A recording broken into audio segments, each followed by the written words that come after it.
আসসালামু আলাইকুম রহমতুল্লাহি ওবরকাতুহু। সম্মানিত দর্শক, আমাদের দেশের জুলাই এবং আগস্টের বিপ্লবের যারা নায়ক, তাদের পরিণতি নিয়ে আমরা অনেকেই চিন্তিত। তারা অনেকেই ধৈর্য হারিয়ে ফেলেছেন, অনেকে বিকল্প অনেক কথাবার্তা বলছেন, অনেকে সাহস হারিয়ে ফেলেছেন, অনেকে কথা বলতে গিয়ে আবেগপ্রবণ হয়ে কান্নাকাটি করছেন। ফলে তাদের যে স্পিরিট ছিল, জুলাই এবং আগস্ট বিপ্লবের যে স্পিরিট, এটি এই মুহূর্তে নেই। এটি হলো বাস্তবতা। দ্বিতীয়ত, যখন বিপ্লবটা হয়ে গেল, তো বিপ্লব যখন হলো তখন তাদের অবশ্যই একটা আত্মত্যাগ ছিল। এটিকে আপনি যদি আরবিতে জিহাদে কুল্লিয়া বলেন, ঠিক ওই পর্যায়ে ছিল। অর্থাৎ তারা যখন রাজপথে ছিলেন তখন তাদের জীবন মরণ সমস্যা ছিল, এবং জীবনের চাইতে মরণ তাদের কাছে ভীতিকর ওই মুহূর্তে মনে হয়নি। যদি মনে হতো তারা এই কাজটি করতে পারতেন না। তারা উপদেষ্টা হবেন, এখন যে বিচার সালিশ করছেন বা যেভাবে গণভবনে যাচ্ছেন, বঙ্গভবনে যাচ্ছেন, দামি দামি গাড়িতে চড়ছেন বা যত দুর্নাম বদনামের শিকার হচ্ছেন, এসব কোনো কিছুই তাদের চিন্তা এবং মনোমস্তিষ্কের মধ্যে ছিল না। তারা শুধুই মাত্র লক্ষ্য অর্জনের জন্য, অর্থাৎ প্রথম দিকে কোটা বিরোধী আন্দোলনে তারা চেয়েছিল যে তাদের ন্যায্য দাবিটা পূর্ণ হোক। পরবর্তীতে সরকার এটি এতটা জটিল এবং কুটিল করে ফেলে, যার কারণে পুরো আন্দোলনটি এক দফার আন্দোলনে পরিণত হয়। যখন এটি নেহাত কোটা বিরোধী আন্দোলন ছিল, তখন রাজনৈতিক দলগুলো নিরাপদ দূরত্বে নিজেদেরকে রেখেছে, যদিও সবারই মন ও সমর্থন ছিল। এই কারণে রাজনৈতিক দলগুলো রেখেছে যে বাস্তবতার নিরিখে রাজনৈতিক দলগুলো ভীত সন্ত্রস্ত হয়ে পড়েছিল, এবং সরকারকে চ্যালেঞ্জ করার মতো জুন জুলাইতে আসলে বাংলাদেশে কোনো রাজনৈতিক দল ছিল না। এই গেল এক। দুই নম্বর হলো যে রাজনৈতিক দলগুলো মনে প্রাণে চেয়েছিল যে এই কোটা বিরোধী আন্দোলনটি সফল হোক। তো সেক্ষেত্রে যদি প্রধান রাজনৈতিক দলগুলো তাদেরকে সমর্থন জানায়, সেক্ষেত্রে সরকার বলার চেষ্টা করবে যে বিএনপি এই কাজ করছে, জামাত এই কাজ করছে। এই জন্য তারা কৌশলে তাদেরকে মৌন সমর্থন দিয়েছে, দূর থেকে লজিস্টিক সাপোর্ট হয়তো দিয়েছে অনেকে, কিন্তু প্রকাশ্যে তাদেরকে কেউ সমর্থন জানায়নি। কিন্তু জুলাইয়ের মাঝামাঝি এসে যখন আন্দোলন তীব্র থেকে তীব্রতর হলো, ঠিক সেই সময় বিএনপির পক্ষ থেকে একেবারে প্রকাশ্যে তাদেরকে সমর্থন জানানো হলো। জামাত প্রকাশ্যে সমর্থন জানায়নি, কিন্তু এখন স্পষ্ট যে এই কোটা বিরোধী আন্দোলনের যে নেতাকর্মী, যারা মাস্টার মাইন্ড, তাদের একটা বিরাট অংশ জামাতের রিক্রুট ছিল, এবং জামাত প্রথম থেকে এটি গোপনে তারা এই আন্দোলনকে বেগবান করার জন্য যা কিছু করা দরকার সবই করেছে। কিন্তু প্রকাশ্য যদি কোনো রাজনৈতিক দল সমর্থন দিয়ে থাকে তাদেরকে, তাহলে বিএনপির মতো বড় দল প্রথম প্রকাশ্যে দিয়েছে। এরপর অন্যান্য ছোট রাজনৈতিক দলগুলো তারাও নৈতিকভাবে তাদেরকে সমর্থন দিয়েছে, তাদের পক্ষে ছোটখাটো মিছিল করেছে, সমর্থন জানিয়েছে, এবং আন্দোলন যখন চূড়ান্ত পর্যায়ে গেল তখন অনেকেই গ্রেপ্তার বরণ করেছেন। এবং আগস্টের 1 তারিখে এসে আসলে এখান থেকে কারোরই ফিরে যাওয়ার উপায় ছিল না। বিএনপির মতো বড় বড় দল, জামাতের মতো দল, তারা ভয় পাচ্ছিলেন যে কোনো অবস্থাতে যদি এই আন্দোলন অতীতের শাপলার মতো হয়, অতীতের গণজাগরণ মঞ্চের মতো হয়, ব্যর্থ হয়, এমনকি যারা বিশ্ববিদ্যালয়ের শিক্ষক, সাংবাদিক এই আন্দোলনের সমর্থন জানিয়েছিলেন, আগস্ট মাসের 1 তারিখে তারা সবাই বলতে গেলে মৃত্যু ভয়ে থরথর করে কাঁপছিলেন যে যদি ফেল করে তাহলে তাদেরকেও আর এক দফা জেলে যেতে হবে। এবং বড় বড় রাজনৈতিক দলের মধ্যে বিভেদ ছিল, বিসংবাদ ছিল যে কী দরকার ছিল এই আন্দোলনে জড়ানোর জন্য। কিন্তু আল্লাহর অশেষ রহমত, বিজয়ী হয়েছি আমরা সকলে মিলে। আমরা সকলে মিলে বিজয়ী হয়েছি, কিন্তু বিজয়ী হওয়ার পর যে বিশৃঙ্খলা সাধারণত হয় সেন্ট্রাল কমান্ড না থাকলে। তো এই আন্দোলনের আমরা সফল হয়েছি, বিজয়ী হয়েছি, অভ্যুত্থানে আমরা বিজয়ী হয়েছি, কিন্তু আমাদের কোনো সেন্ট্রাল কমান্ড ছিল না। মহান মুক্তিযুদ্ধে যেভাবে একটা নেতৃত্ব ছিল, রাজনৈতিক নেতৃত্ব ছিল, সামরিক নেতৃত্ব ছিল, বেসামরিক নেতৃত্ব ছিল, অর্থাৎ আমলারা কাজ করেছে, সেন্ট্রাল ব্যাংক কাজ করেছে মুক্তিযুদ্ধে, রেডিও টেলিভিশনের কর্মীরা কাজ করেছে, সেনাবাহিনী কাজ করেছে, পুলিশ করেছে, ইপিআর কাজ করেছে, অর্থাৎ ইস্ট পাকিস্তান রাইফেলস কাজ করেছে, এবং আওয়ামী লীগের নেতৃত্বে সমস্ত রাজনৈতিক দলগুলো কাজ করেছে। ফলে পুরো মুক্তিযুদ্ধের 9টি মাস কেউ কখনো পথহারা হয়নি। দেয়ার ওয়াজ এ গভর্নমেন্ট, বিপ্লবী গভর্নমেন্ট ছিল, এবং একটা ঘোষণাপত্র ছিল, বিপ্লবী ঘোষণাপত্র ছিল, বিপ্লবী সরকার ছিল, তার সঙ্গে বিদেশি পরাশক্তিগুলো ছিল, রাশিয়া ছিল, ভারত ছিল। কিন্তু এবারের ঠিক যে যুদ্ধটি এবং এবারের যে বিপ্লবটি বা গণ অভ্যুত্থানটি, এটির ব্যাপকতা বিশাল, এবং এইটা আমাদের অভ্যন্তরীণভাবে আমাদের বাংলাদেশে দ্বিতীয়বার কখনো ঘটবে কিনা জানি না, কিন্তু এই ঘটনাগুলো ঘটে গেছে, যার সঙ্গে বাংলাদেশের 18 কোটি মানুষের যে বিপুল অংশ এখানে আওয়ামী লীগকে তাড়ানোর জন্য সমর্থন দিয়েছে।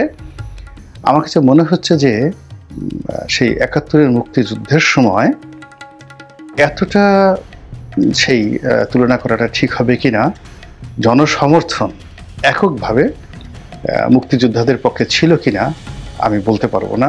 ওই সময়ের যারা বিশেষজ্ঞ তারা বলতে পারবেন। আবেগ ছিল, যুদ্ধ ছিল, গেরিলা যুদ্ধ ছিল, কিন্তু রাজাকার আলবদর পাকিস্তান প্রেমী একটা বিরাট অংশ কিন্তু ছিল। কিন্তু এবার আওয়ামী লীগের যে 35% লোক যদি ধরা হয়, এই 35%-এর মধ্যে 5 to 10% হয়তো আওয়ামী লীগের পক্ষে ছিল, বাকি 90% লোক এই আন্দোলনের, এই অভ্যুত্থানের পক্ষে ছিল। কিন্তু এখন পুরো বিষয়টা বুমেরাং হয়ে গেছে এই 5 মাসে। এই বুমেরাং হওয়ার কারণ হলো যে যারা সমন্বয়ক, এই সমন্বয়ক বা এই বিপ্লবী যারা নেতা, তারা যাদেরকে বসিয়েছেন নেতারূপে, সেটা ডক্টর মোহাম্মদ ইউনূস বলেন, আসিফ নজরুল সাহেব বলেন, অন্যান্য যারা বলেন, তারা কেউই এই তরুণ এবং যুব শক্তিকে ব্যবহার করতে পারেননি।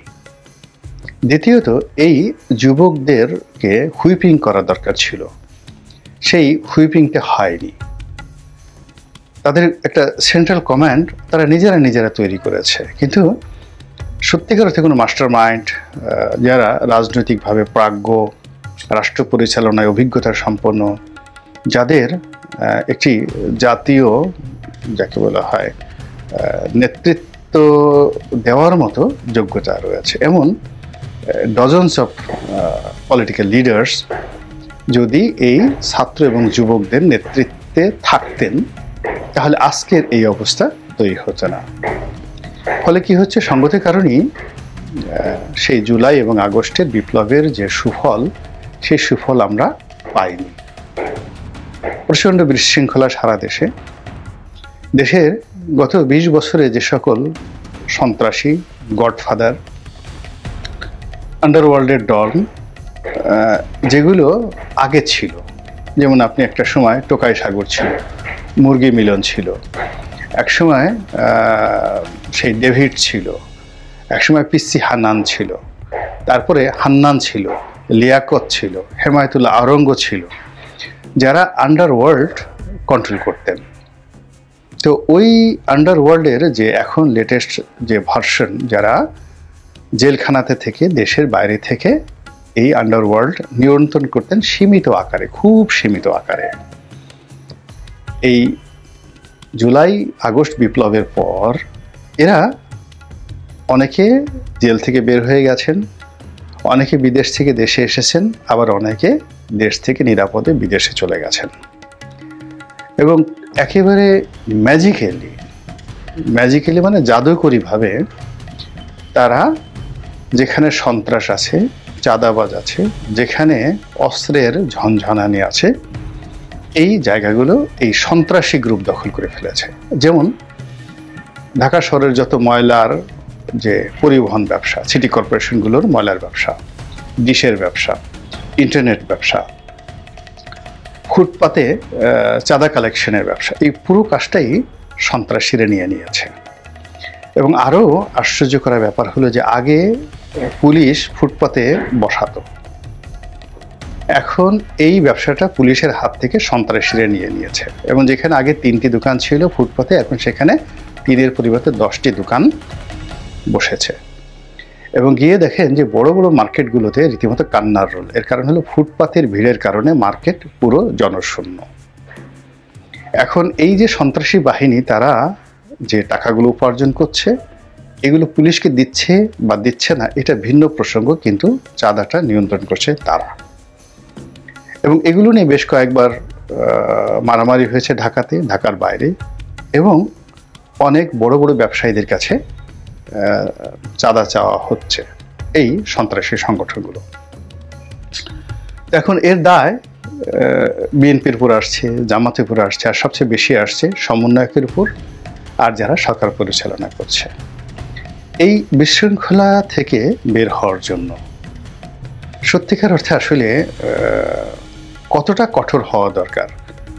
মানে এখানে আসলে ক্রস ফায়ার বা অন্য যে কোনো জিনিস আমরা অতীতে যেগুলোকে ঘৃণা করেছি সেগুলোর চাইতেও গুরুতর স্ট্রং একটা অবস্থা নিয়ে সরকারকে মাঠে না নামলে পুরো জনমত যারাই এখন ক্ষমতায় আসতে চাচ্ছেন এবং ক্ষমতায় আছেন সকলের বিরুদ্ধে চলে যাবে।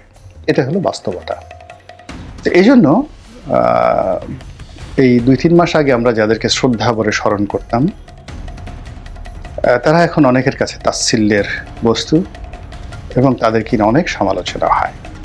তো সেই অর্থে বিপ্লবের যে পরিচিত প্রায় 30-40টি মুখ, তার মধ্যে আরও যদি এই 30-40 জনের মধ্যে যদি আপনি আরও একটু উপরে উঠান, ধরুন আরও 20-25টি মুখ, এই 20-25টি মুখ এখন বলতে গেলে আমাদের কাছে তুচ্ছ তাচ্ছিল্যের বিষয় হয়ে পড়েছে।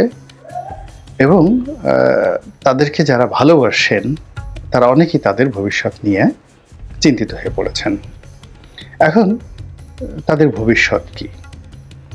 তারা কি ছাত্র সংগঠন থেকে মূল রাজনৈতিক সংগঠন করার যে কথা আমরা শুনছি, তারা সেখানে সফল হবেন?